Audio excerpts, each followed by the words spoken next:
eBay. Hello everybody, my name is Brian and welcome to another episode of Kings of eBay.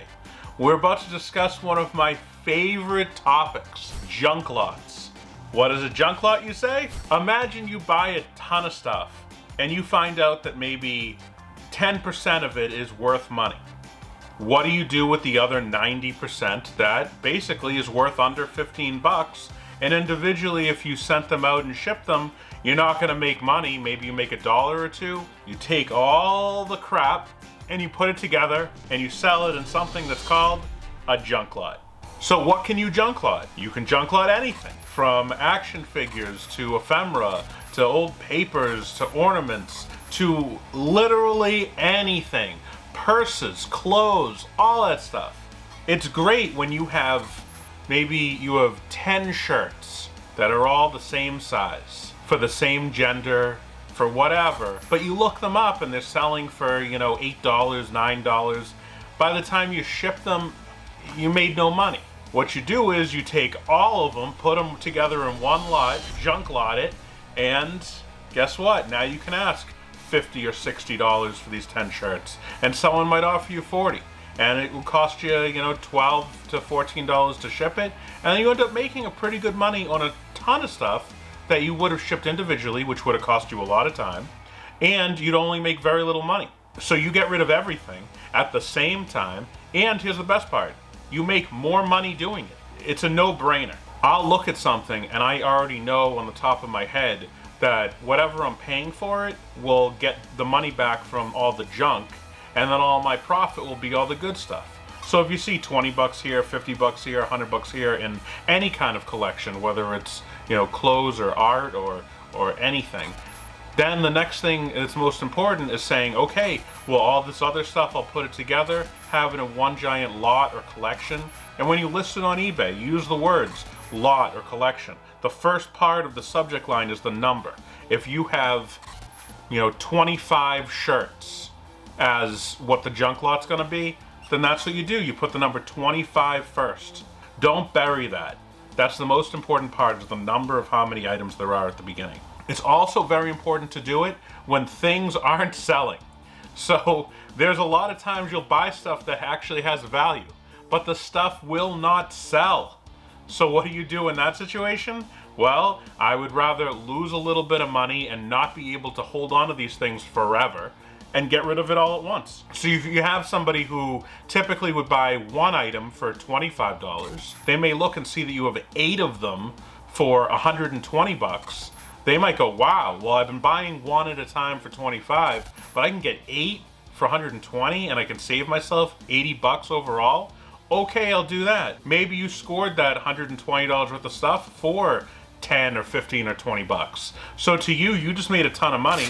And to that one person who's been buying it one at a time slowly, well, they're not going to be buying it from anyone else because they just bought all of yours. It's very important to do that whenever you have an item. I will sometimes buy vintage action figures or things of that nature that, very few people care about that specific figure or that whatever the brand is of that guy, and then trying to get that person to come and keep buying them. There's some items that I have 30 of that I'll just throw it all together, and I hope I find the super fan for that item and they get a good deal.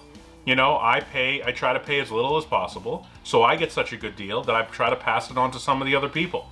The goal at the end of the day is not only to make money, it's to move merchandise. You do not want to get stuck with stuff. We are just middlemen and middlewomen for this stuff.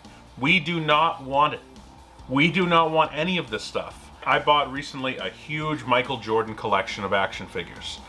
And there were so many of them. And one of them was little tiny Space Jam figures. And God knows what they cost originally, but it was just this giant box of them. As I was going through, I was counting them. There were 250. I didn't pay a lot for this. I didn't know what to do with these guys.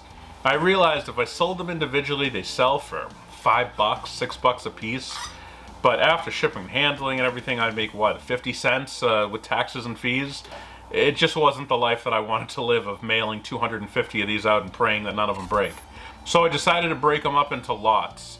So for the person that was going to be paying, you know, $6-8 a piece, hey, you know, you can get 25 from me for 160.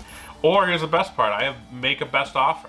So on any of these things, anytime you do junk lots, make sure you have best offer.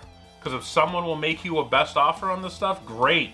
Take it if the price is right. I mean, if anyone's gonna lowball you, just click decline. Don't even counter it. If you have an item for 160 and someone makes you an offer of 80, do not even counter that person. Just decline them. You know, send a very clear message that you're not into the lowball business. Don't have these people waste your time.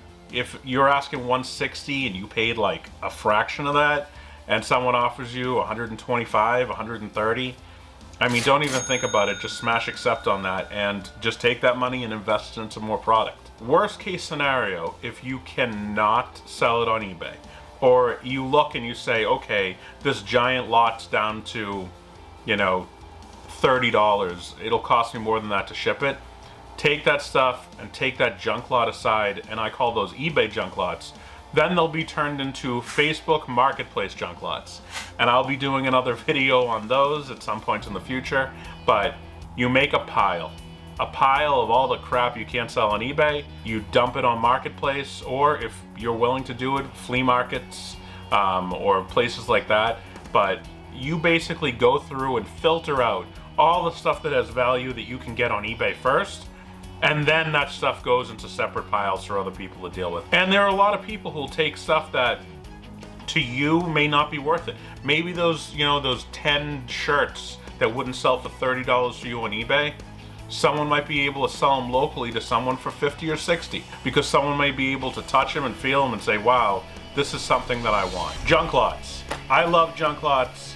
Don't let a big purchase, because a bunch of stuff isn't that valuable, stop you from making that big purchase. Because at the end of the day, honestly, you end up making sometimes more money on the garbage of the lot than you did even on the stuff that had value.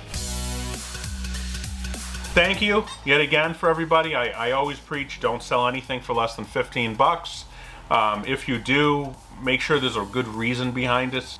You know, whether it's a pennant or something. Sometimes those are just easy ships that I paid very little for.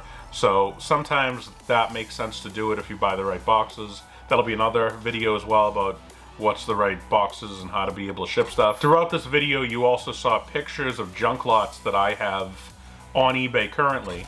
If you're interested in buying any of them, feel free. But it should give you an idea that, you know, if you can take of all these different subject matters of things, from Nerf guns to telephones to everything that I realized we're not going to sell individually, that I was able to just take in junk lot, you can do it with anything. Thank you for watching. Please make sure you subscribe, share the video, you know, wherever you can. Try and get as many subscribers as I can since I'm starting out. And if there's anything that you want to know about, please write it in the comments. I'm happy to help, to give suggestions or even advice. Otherwise, hey, good luck to everybody. Hope you're making a lot of money.